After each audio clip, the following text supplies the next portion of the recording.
Hi guys, welcome to How to Solutions YouTube channel. In today's video, I'm going to show you how you can hide likes on Twitter. Before getting into this video, must subscribe to our YouTube channel and click on the bell icon.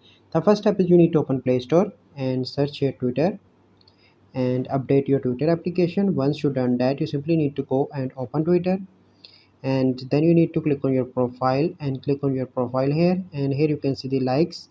So you can see that all the posts that I liked are shown here. And let me show you another profile like Elon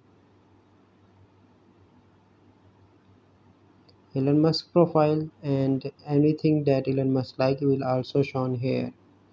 So how you can hide that? To hide that, you simply need to create a new fake profile with another username, and you can like different posts and different things on Twitter, but no one can know that you like that. So this is the only method that you use to hide likes on Twitter. I hope you find this video helpful. If you find this video helpful, must like this video, subscribe to our YouTube channel for future videos. We'll see you in the next video.